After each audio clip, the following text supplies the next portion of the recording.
Poder sentar, irmãos. Vamos orar ao Senhor, pedindo que a sua graça possa nos acompanhar, não só nós que seremos a boca de Deus, mas também que os nossos ouvidos estejam atentos. Bendito Deus, mais uma vez, Senhor, estamos aqui diante da Tua palavra, da verdade que o Senhor revelou a Moisés, das Tuas instruções, Senhor.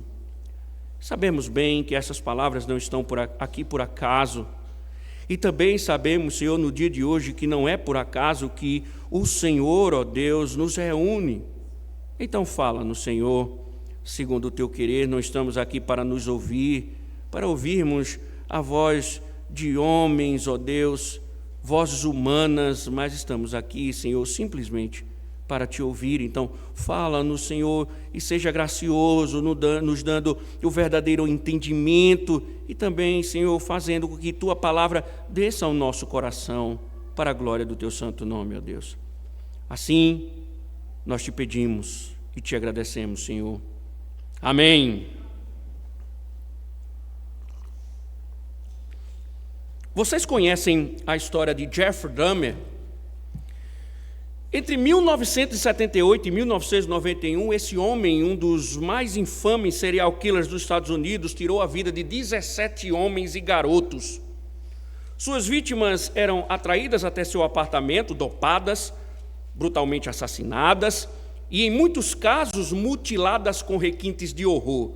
Dahmer não apenas matava, ele comia parte dos corpos.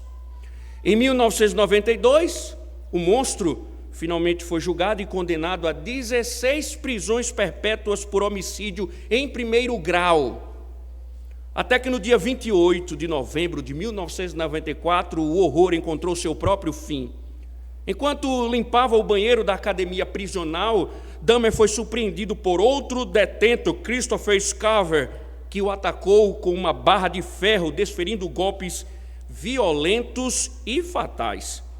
Dahmer foi levado às pressas para o hospital da prisão, mas não resistiu. Uma hora depois, o canibal de Milwaukee estava morto. E o motivo? Quando lhe perguntaram ao Scarver por que ele havia feito aquilo, Scarver respondeu com frieza: Deus mandou matá-lo. Deus mandou matá-lo? Dizer, irmãos, Deus mandou, Deus revelou ou Deus me disse tornou-se algo mais comum do que imaginamos. Basta uma rápida visita a certas seitas pentecostais para receber a avalanche de revelações e profecias que se proclamam em nome do Senhor. E, se preferir algo mais acessível, mais rápido, é só abrir as redes sociais, um território sem lei, onde falsos profetas ganham prestígio e muito dinheiro, determinando e profetizando suas alucinações. Mas o que me faz questionar tudo isso? O que nos leva a questionar tudo isso? Por que não devemos dar crédito a essas pretensas vozes do céu que encantam desde assassinos até as irmãs de pernas cabeludas? Porque, irmãos, nós precisamos de uma fonte segura, uma revelação autêntica, inerrante, infalível da vontade divina.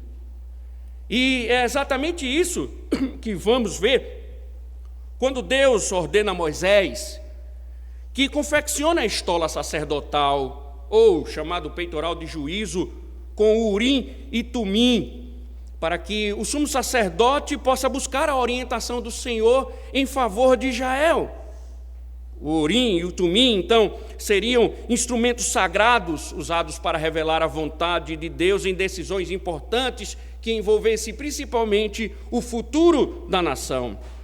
Eram os meios legítimos que o próprio Deus manifestava a sua vontade. Contudo, irmãos, não sabemos bem, isso tudo apontava para algo maior, para alguém maior, apontava para Cristo. O Emanuel, que é a perfeita e definitiva revelação de Deus. E é sobre isso que nós falaremos nesta manhã. O Emanuel, a perfeita e definitiva revelação de Deus. Veja, irmãos, a nossa exposição, óbvio, será do capítulo 28, o verso de número 15 até o verso de número 30. É bom lembrar, antes de começarmos a analisar o texto, que nós estamos vendo contextualmente o Senhor orientando o seu povo quanto às vestes sacerdotais, roupas sagradas para as atividades espirituais que seriam realizadas no átrio e também especialmente na tenda por aqueles que, como nós vimos, foram vocacionados pelo Senhor para realizar ou representar o povo diante de Deus. Mas, impressionantemente, apesar de todo o aparato, de toda a beleza que nós já vimos o Senhor descrever, a peça mais importante que o sumo sacerdote vestia era a estola, e que tinha à sua frente um peitoral, como na foto que nós vimos semana passada, e claro, mais uma vez, é uma peça que o Senhor instrui como deve ser feita. Vejamos, irmãos, o verso número 15 ao verso número 21 do capítulo 28. Faça também o peitoral do juízo, será obra esmerada, feita conforme a obra da estola sacerdotal. Faça-o de ouro, pano azul, púrpura, carmesim e linho fino retorcido. Será quadrado e duplo, e terá 1 palmo de comprimento e 1 palmo de largura. Coloque nele engaste de pedras, com 4 ordens de pedras. A ordem de sárdio, topázio e carbúnculo será a primeira ordem. A segunda ordem será de esmeralda, safira e diamante. A terceira ordem será de jacinto, ágata e ametista. A quarta ordem será de berilo, ônix e jaspe. Elas serão guarnecidas de ouro nos seus engastes. As pedras serão conforme os nomes dos filhos de Israel, 12, segundo os seus nomes. Serão esculpidas em forma de sinete, cada uma com o seu nome para as 12 tribos. Veja, irmãos, pelo fato de ser feito de tecido e não ser muito grande, óbvio, nós observamos aqui que ele tinha a largura da mão de um homem, ou mais ou menos 58 centímetros quadrados. Fica claro que nós não estamos falando de uma armadura como se fosse um soldado.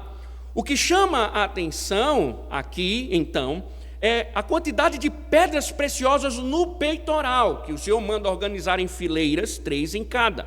Agora, irmãos, confesso, é difícil mesmo identificar com certeza todas as pedras. Os estudiosos são unânimes quanto a isso. Por quê? Porque o hebraico, ele impossibilita saber quais pedras Deus tinha em mente ou qual era a cor de cada uma delas, né, como o Senhor tem ordenado. O hebraico é muito impreciso.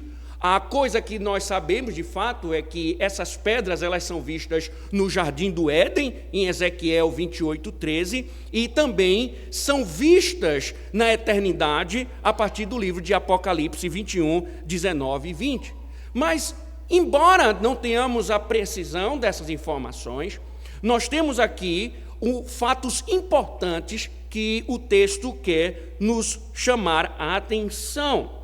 É que, no caso aqui, o fato mais importante é que essas pedras, elas estavam representando o povo de Deus. 12 pedras, cada uma representando uma tribo.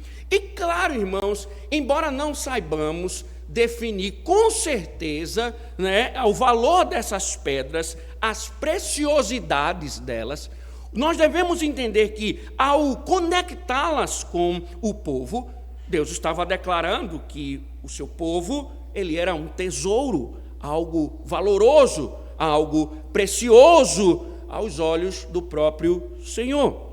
Mas veja, irmãos, ainda que o Senhor continua a instruir sobre o peitoral e ele deveria estar à estola. Veja o verso 22 ao 28.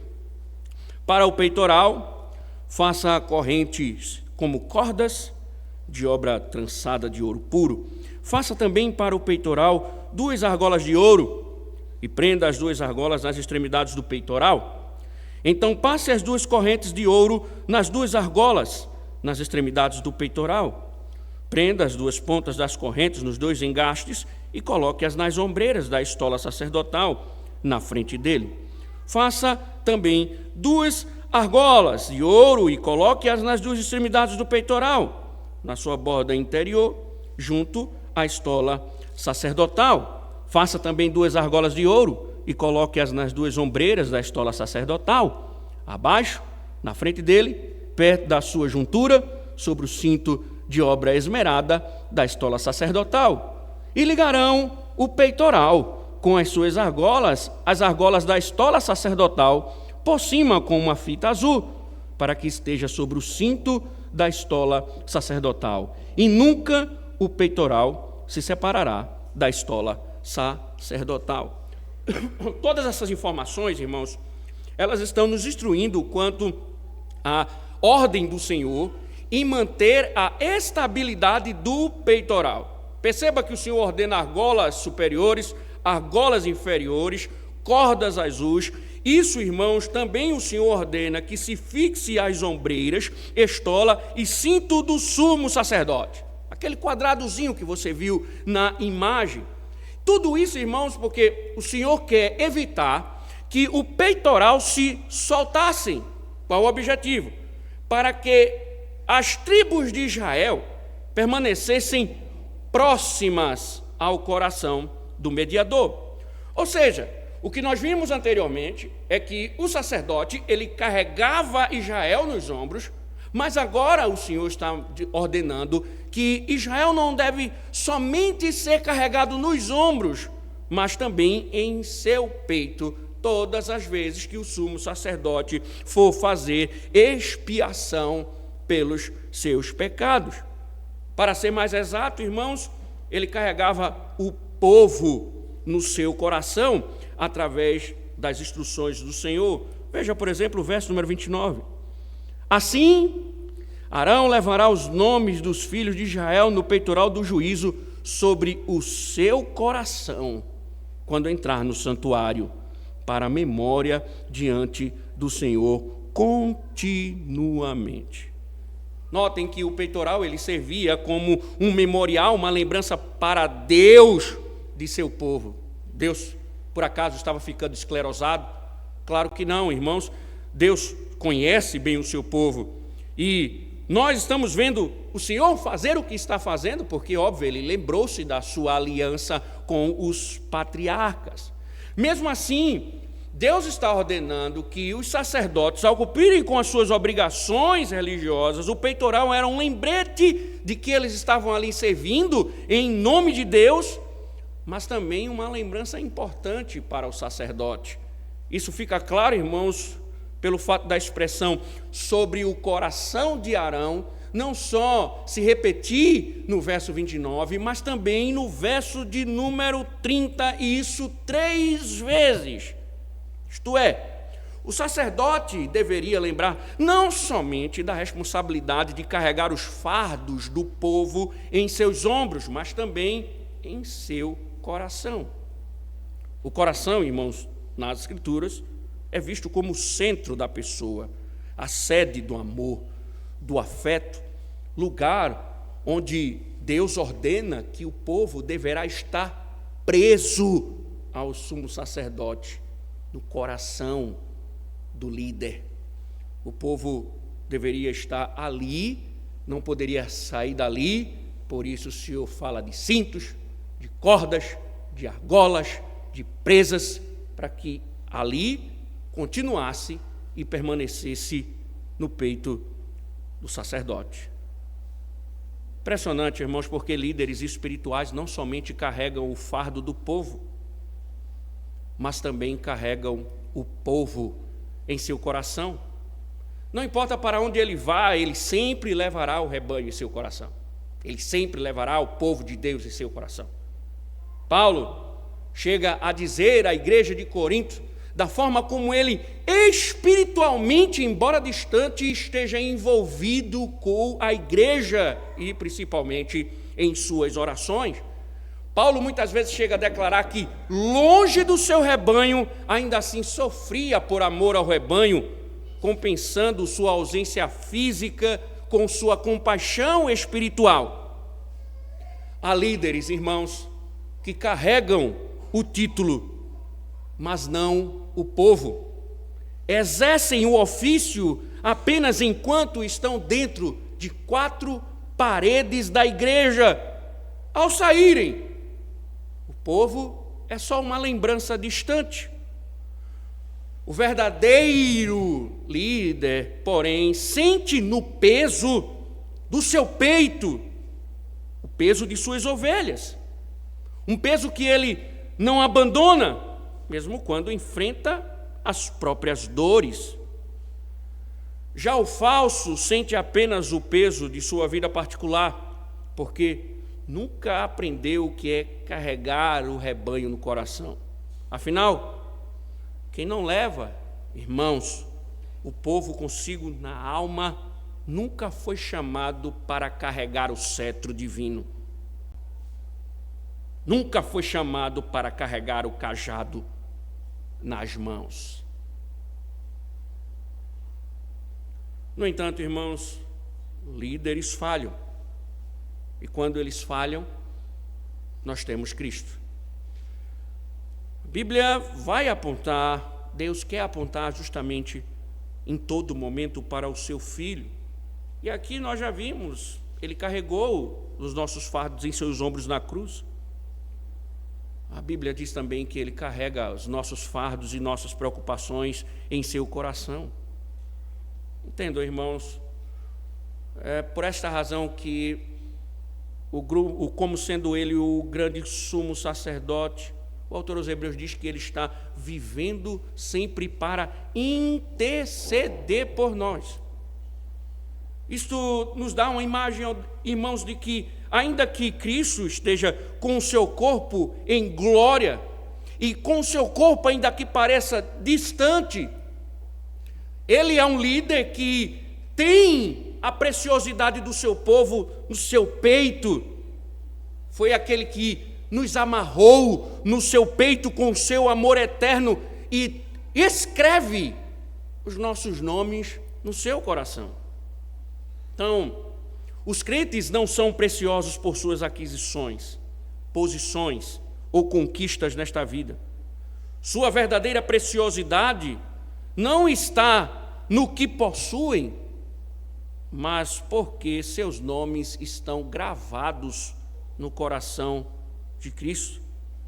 Portanto, se precisamos de perdão, Ele nos perdoará, pois seu coração é cheio de misericórdia. Se a alma clamar por consolo em meio às aflições, Ele nos consolará, porque como um sumo sacerdote, conhece cada lágrima que cai sem ser vista. E se em algum momento, meus irmãos, o medo tentar sussurrar que fomos esquecidos, lembremos-nos, nossos nomes estão escritos no coração de Cristo. O puritano Matthew Henry, ele diz que nenhum bom cristão tema que Deus o esqueceu, nem questione se Ele se importa com eles em todas as ocasiões, quando não somente o seu nome está gravado na palma de suas mãos, como o profeta Isaías descreve no capítulo 49, verso 6, mas gravado sobre o coração do grande intercessor. Isto é, não há um só instante, nenhum suspiro da nossa existência em que Ele deixe de pensar, amar e cuidar do seu povo. Líderes falham, Ele não. Mas, e quanto, irmãos, quando, então, já que somos cuidados e temos a certeza de que Ele permanecerá cuidando de nós, uma vez que nossos nomes estão no coração de Cristo, mas quando precisarmos de orientações? É maravilhoso saber que Deus nos ama de coração, mas Qual é o plano do Senhor para as nossas vidas enquanto estivermos aqui, enquanto Cristo está intercedendo por nós na eternidade? Quais são os planos de Deus para nós, para a nossa vida? Os israelitas, irmãos, eles recebiam orientação divina por meio desse peitoral do sumo sacerdote. Veja, por fim, o verso número 30. Ponha também no peitoral do juiz o urim e o tumim, para que estejam sobre o coração de Arão, quando entrar diante do Senhor. Assim Arão levará o juízo dos filhos de Israel sobre o seu coração diante do Senhor, continuamente. Notem, meus irmãos, o formato do peitoral, ele fica mais claro no decorrer do texto. Ele era dobrado e ele formava aqui uma bolsa bem elaborada, conforme o Senhor ordenara. E dentro dela, 2 objetos especiais eram guardados, aqui chamados de urim e tumim. Eu prefiro dizer 2 objetos, irmãos, porque os israelitas sabiam perfeitamente do que se tratava, como eram feitos e usados, enquanto nós não sabemos o que é uma pedra, não temos como identificar, porque também o hebraico ele é impreciso quanto a isso. Nem mesmo o significado ou os significados das palavras, que significa luz e perfeição, ajuda muito. Então, o que há de informação é tudo muito especulação. Os estudiosos não se atrevem a dizer o que de fato é, embora se debrucem nessa tentativa. Mas o que é importante mesmo para o texto é que temos aqui de informação é que elas eram úteis para os israelitas obterem orientação direta de Deus. Eles confiavam que Deus revelava sua vontade através do peitoral do sumo sacerdote, e este era seu propósito primário: orientar o Deus Todo-Poderoso, orientar o seu povo por meio desses instrumentos.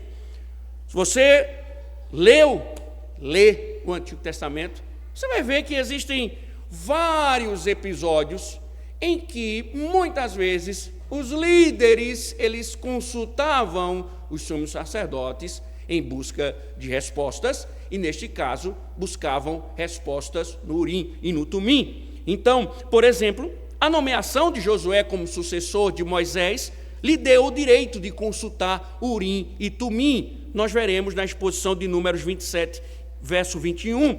Josué dizia aos israelitas quando deveriam ficar, quando deveriam ir, e ele sabia isso como? Consultando Urim e Tumim. Quando os filisteus mobilizaram suas forças, diz que Saul teve medo e quis saber qual é o resultado da batalha. Quem vence? Israel ou os filisteus?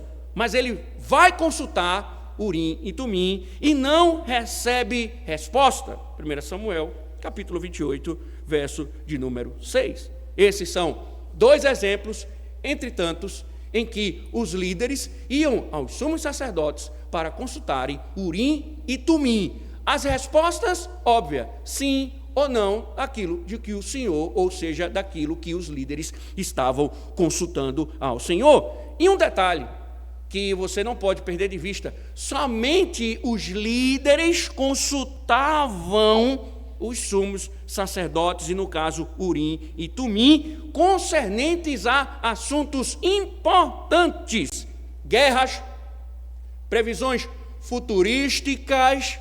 Assim, Urim e Tumim eram consultados. Então, ninguém ia ao sumo sacerdote para consultar sobre questões ordinárias da vida, sobre questões comuns.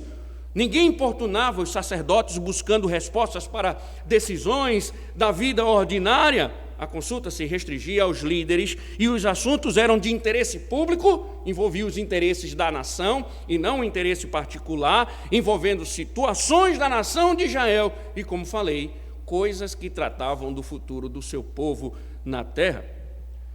Mas então, irmãos, e quanto às questões ordinárias?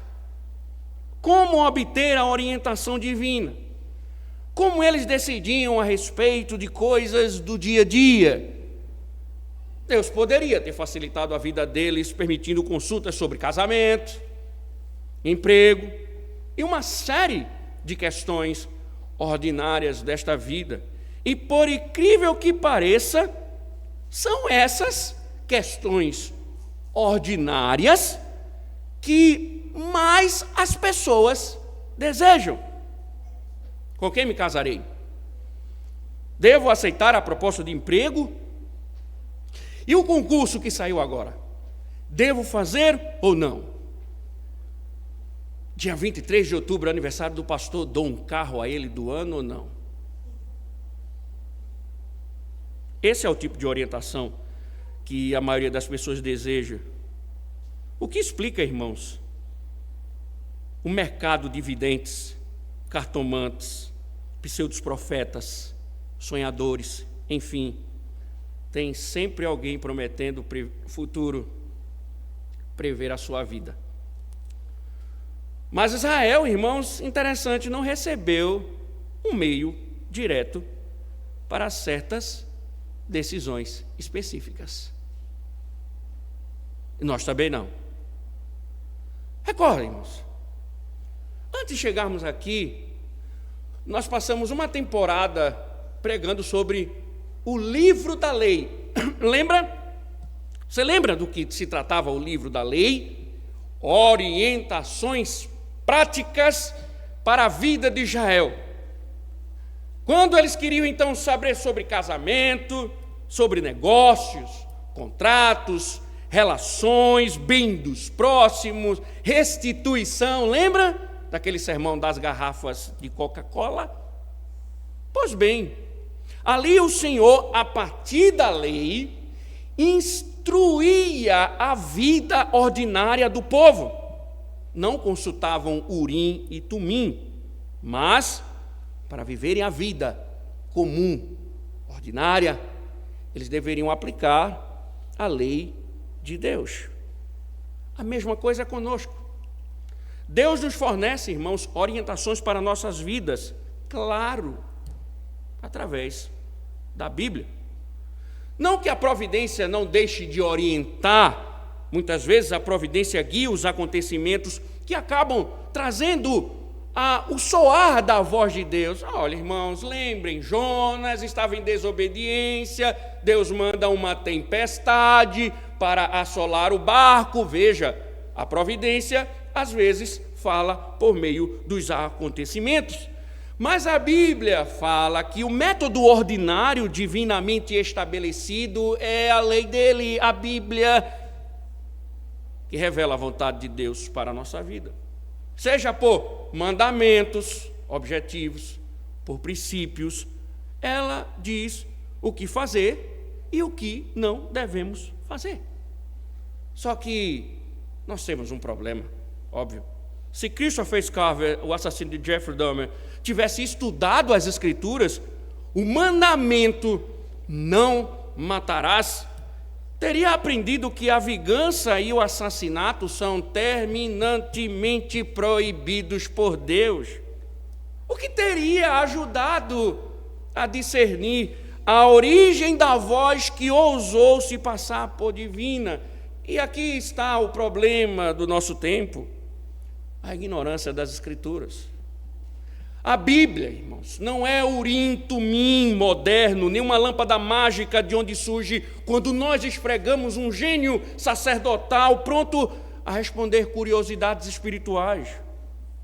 A vontade de Deus não é descoberta por sorte, intuição, mas por meio da leitura, estudo e obediência à sua palavra. Porém, irmãos, isso exige muito tempo, disciplina, devoção, coisas que muitos aqui não estão dispostos a oferecer, porque preferem os atalhos espirituais à comunhão verdadeira. A preguiça, irmãos, de estudar a Bíblia é o primeiro passo para a escravidão espiritual. Quem não se alimenta da palavra acabará se satisfazendo com as migalhas espirituais oferecidas por qualquer profeta da ocasião. E é exatamente o que vemos. Gente que vive correndo atrás de revelações rápidas, de palavras proféticas prontas, enquanto a Bíblia permanece fechada. Afinal, por que gastar tempo estudando as Escrituras, se há sempre uma caixinha de promessas, uma cartomante gospel, um oráculo de internet, ou um guru espiritual disposto a falar em nome de Deus? Por que perder tempo estudando? É mais fácil ouvir a voz de um vidente popular do que se submeter ao peso da verdade divina. É mais cômodo consultar um sonhador do que abrir um texto que confronta o pecado. Assim, cada um vai criando seu urim-tumim, moderno, claro, substituindo a revelação divina por oráculos humanos.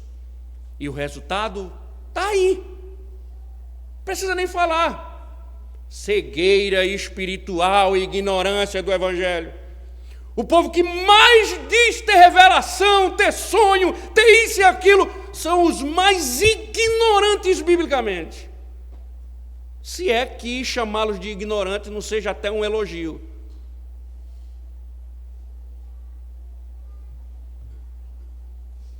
Mas, irmãos, a orientação verdadeira não vem de homens.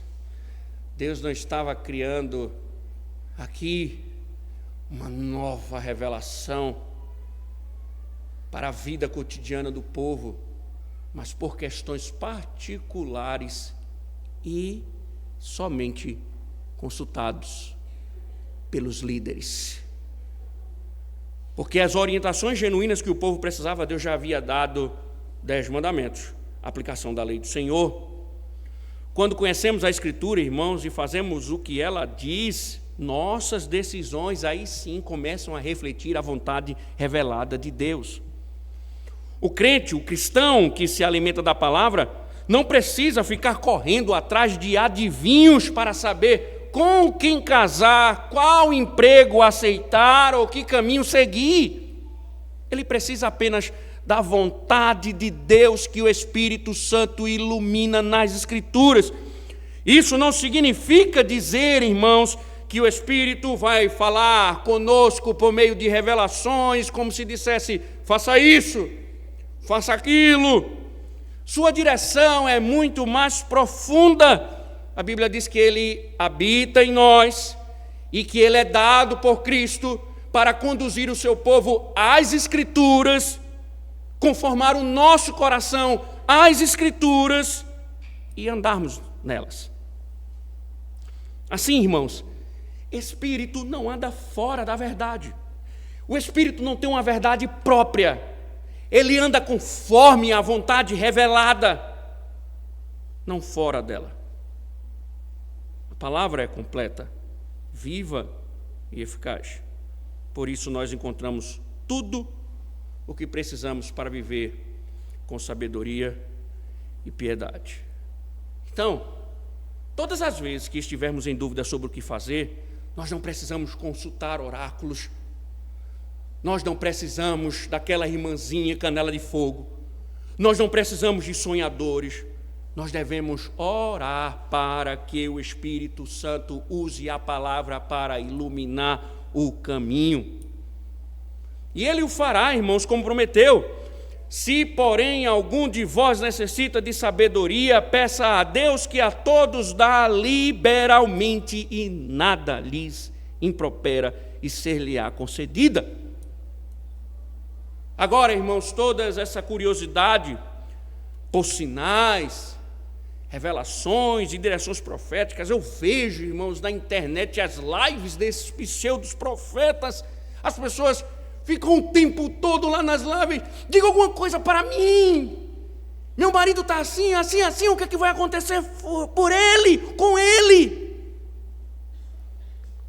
E muitas vezes, irmãos, essas coisas, essas revelações, direções, elas na verdade nos fazem esquecer da única verdade realmente necessária: Cristo.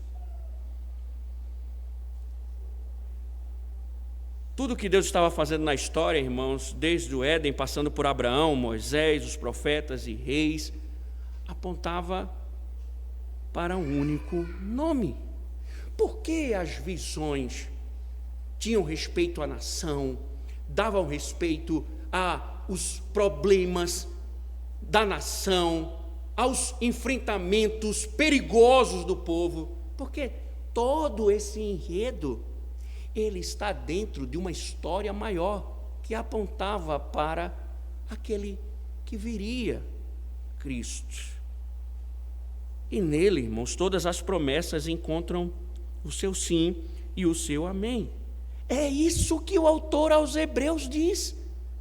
O que ele fala logo ao abrir as suas palavras em sua carta?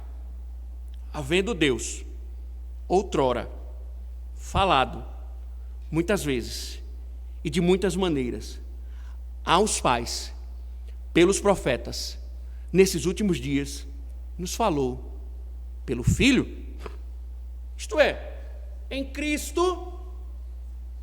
Deus já disse tudo o que precisava ser dito. O autor aos Hebreus disse: de toda essa história revelacional, Cristo é a final revelação e perfeita, plena revelação de Deus. Nós não precisamos mais de Urim e Tumim, porque Cristo chegou, cumpriu o seu propósito. Nós não precisamos mais de sonhos enigmáticos, de novas profecias, de mediadores humanos. Agora o autor aos Hebreus diz: o próprio Filho se tornou a voz de Deus, a previsão de Deus, a palavra viva e encarnada. Ou seja, você quer uma resposta? Cristo é a resposta definitiva para todas as perguntas que realmente importam. Em relação ao passado, ele nos garante perdão e reconciliação com Deus. No presente, ele nos sustenta com graça, nos dirige, nos conduz por meio de sua vontade e do seu Espírito. E quanto ao futuro, eu quero saber do futuro. Ele é nossa esperança viva, pois aquele que começou a boa obra em nós há de completá-la até o dia de Cristo Jesus. Mas a verdade, irmãos, é que muitos querem saber de tudo. Deus não vai nos julgar, porque não sabemos de tudo, mas nos julgará por querermos saber de tudo. E nessa ânsia de descobrir as coisas, o oculto, o que é que eu vou fazer? Com quem vou me casar? Qual emprego aceitar? Qual decisão tomar? E vivem assim, nessa loucura, nessa maluquez misturada com lucidez. E esquecem de perguntar o principal: eu estou em Cristo? Essa é a questão que define o estado eterno de uma alma. O que adianta conhecer o futuro se o coração permanece distante de Cristo? De que adianta possuir todas as respostas se o Salvador lhe falta? Sem Cristo, toda a vida, por mais bela que pareça, é vazia e sem valor algum. Eu acho que essa deveria ser a nossa preocupação. Em vez de estarmos numa busca incansável, irracional, frenética, em descobrir as coisas ocultas, deveríamos pensar que o nosso futuro depende se estamos em Cristo ou não. Você está em Cristo?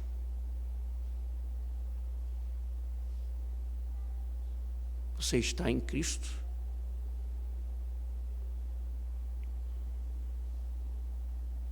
Porque se você estiver, você já tem tudo o que precisa saber. Eu não sei o que vai acontecer com você. Eu não sei com quem você vai casar. Nem sei, nem vou dizer, que eu não tenho o poder de determinar. Não sei quando você vai morrer. Não sei se você vai morrer de um câncer. Não sei se você vai receber uma bala perdida. Não sei se você vai morrer de morte natural. Não sei se você vai ver seus netos. Não sei se você vai perder seus filhos. Eu não sei de nada disso. Não tenho como prever. Nunca vou prever. E o Senhor também não me autoriza a prever essas coisas. Mas se você tem Cristo, você já tem tudo o que precisa. Sua vida está segura nas mãos do Senhor. Você quer saber outra coisa? Sua vida é preciosa. Quer outra informação boa? Você está junto ao coração de Cristo. Ele guia os seus passos. Ele consola suas dores. Vão vir adversidades. Não sabemos quais. Mas Ele vai guiar com o seu coração amoroso. Por meio do ensino de sua perfeita palavra, por meio do Espírito que habita no seu povo, por vezes de uma providência sábia e constante de Deus. Não importa que você saiba o futuro, o importante é que você saiba que Ele vai continuar te conduzindo até lá. Ou seja, irmãos, Cristo tem que ser não somente o nosso ponto de partida, mas deve ser o caminho inteiro. Não deve ser somente a largada, mas deve ser todo o percurso. E é o que basta. Ele é o perdão para o passado, a segurança para o presente e a esperança para o futuro. Quem tem Cristo, irmãos, tem tudo o que importa. O Senhor é meu pastor, nada me falta. Ainda que as previsões sejam ruins, ainda que eu ande pelo vale da sombra da morte, não terei mal algum, não temerei nada, porque tu estás comigo. É claro, irmãos, no mundo de trevas, quem tem Cristo e quem o segue jamais andará em trevas, porque a luz de Deus é a revelação que já brilha em nós por meio de Cristo. E era sobre esse Cristo, irmãos, que o assassino de Jeffrey Dahmer precisava conhecer. Pasmem, é dito, histórico, que ele foi convertido e batizado. Ele sentiu o peso dos seus pecados. Isso é fato. Ora, eu não estou aqui para discutir se ele foi salvo ou não. Não acredito, mas não duvido, porque a graça é isso. Pega canibais e transforma em santos. E se você não acredita nisso, então você deve duvidar da conversão de Paulo. Ou você duvida? Mais uma coisa importante: se Christopher tivesse conhecido verdadeiramente a vontade de Deus, saberia que a vingança pertence ao Senhor. Teria compreendido que a justiça divina não é feita com barras de ferro, mas com a cruz de Cristo. A justiça é feita com as barras da madeira que crucificaram o nosso Redentor. E teria percebido, claro, que o mesmo Deus que condena o pecado também estende misericórdia ao pecador. E que a voz que incita o ódio jamais pode vir do Deus que se revelou em amor. Que Deus os abençoe. Amém. Ó Deus, obrigado, Senhor, por esse privilégio que temos, por esta graça de ouvirmos os teus preceitos, Senhor, e tuas palavras permaneçam em nós. Que a tua revelação definitiva, Cristo, habite em nós, e quando formos tentados, Senhor, a buscar, conhecer o dia de amanhã, lembremos que o futuro nosso já está garantido em Cristo, e é isso que importa.